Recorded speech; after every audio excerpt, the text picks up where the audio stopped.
Halo teman-teman, Halo, berjumpa lagi bersama Selo Indi. Dan Nada. dalam program Bersama Lewati Pandemi. Gak terasa nih, kita sudah masuk di episode yang kedua, di mana di episode kali ini, kalau kemarin membahas tentang sepercik kebahagiaan di tengah pandemi, kali ini kita mau tahu cerita dari para sosok yang ikut berjuang membantu memerangi pandemi COVID-19. Tapi kali ini kita nggak bertiga doang nih, kita ada siapa sih Nat hari ini Nat? Siapa ya? Pokoknya tamu spesial deh. Wah, tanpa berlama-lama, tamu kita kali ini adalah Ketua BEM UI 2019 yang juga bergerak membantu memerangi COVID-19 lewat organisasi Fight Corona Together, yaitu Manik Margana Mahendra. Halo Kak Manik. Halo Kak. Halo Kak. Yes. Wah, kayaknya kita udah penasaran banget ya. Kita sudah menyiapkan Betul. banyak sekali pertanyaan. Tanpa berlama-lama langsung kita kepoin kayaknya ya, Tanpa Nat. berlama-lama, langsung aja kita tanya. Nah, Kak Manik, kemarin kan kayaknya kakak bagi-bagi masker ya? Nah, alasannya tuh kenapa? Jadi sebenarnya untuk kegerakannya sendiri mungkin bisa sambil ngenalin lagi namanya Fight Corona Together. Fight Corona Together ini sebenarnya dimulai inisiasinya itu dari salah satu mahasiswa UI yang udah lulus, udah jadi nurse atau jadi perawat, sekarang namanya Adinda Fauzia. Dulu juga ya sempat kenal dekat juga dan kakak kelas di SMA. Kemudian Kak Dinda ini nyari tim untuk akhirnya ngebangun gerakan Fight Corona Together. Kenapa akhirnya turun dan tergerak? Karena ya balik lagi, masalah ini kan pandemi ini menyebarnya bisa parah ya, dan kita bisa jadi salah satu korbannya. Makanya untuk akhirnya berusaha bisa kita bilang memperkecil kemungkinan penyebarannya, kita juga harus gerak gitu. Karena bisa jadi suatu saat nanti kalau misalnya kita keluar rumah atau lagi pergi ke satu tempat dan kita nggak berhasil proteksi masyarakat, yang tersebar malah satu masyarakat gitu kan. Jadi ya nggak masalah sama sekali untuk akhirnya kita tergerak gitu.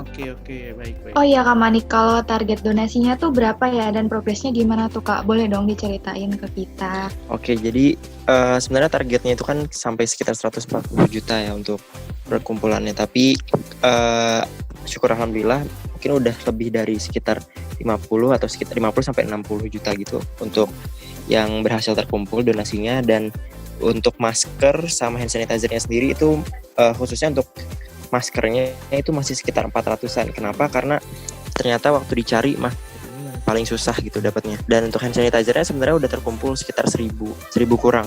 Sekitar 1000-an gitu. Okay. Dan ditambah kan udah ada himbauan juga dari Kementerian Kesehatan, dari Presiden juga, kalau misalnya sekarang pergi ke tempat umum pun harus menggunakan masker kain seenggaknya untuk masyarakat umum.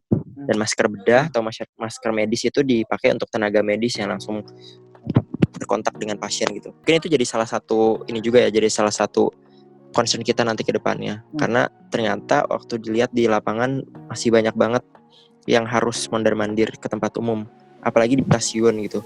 Oke. Nah, Kak Manik, tadi kan saya sempat mendengar Kak Manik sempat juga menyebutkan bahwa masih banyak orang yang berada di luar kayak gitu.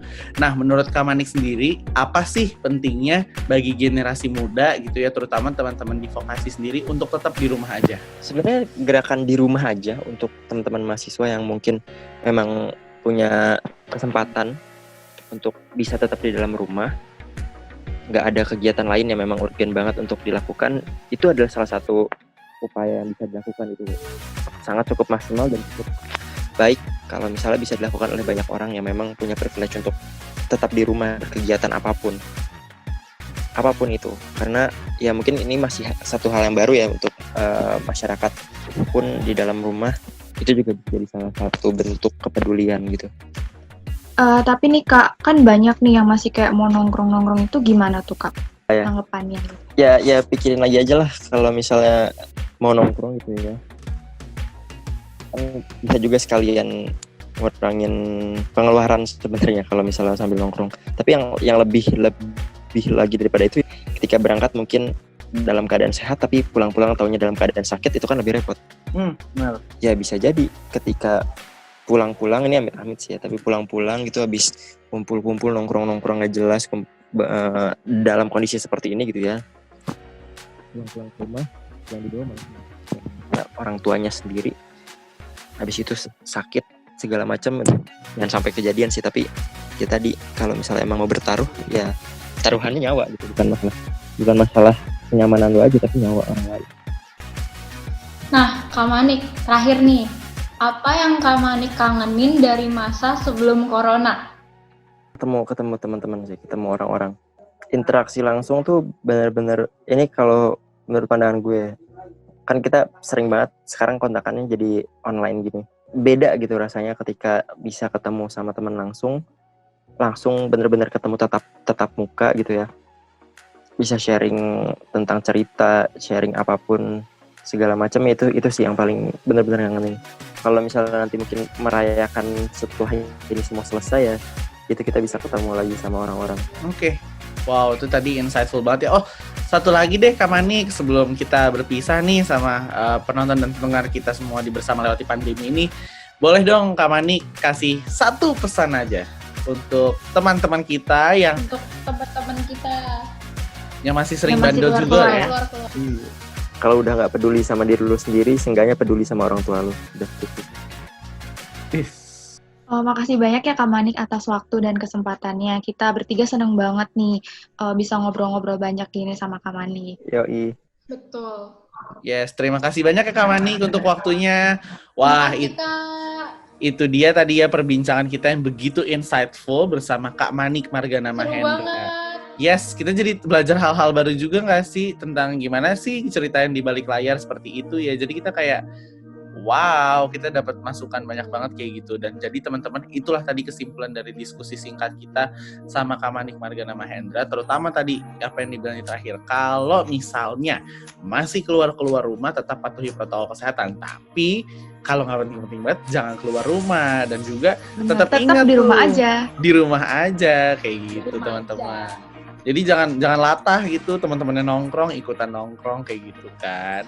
Jangan lupa untuk follow sosial media TV Vokasi @tvvokasiui, dan juga ikuti akun sosial media Focus Radio. Di mana tuh Nada? Di @focusradio.ui.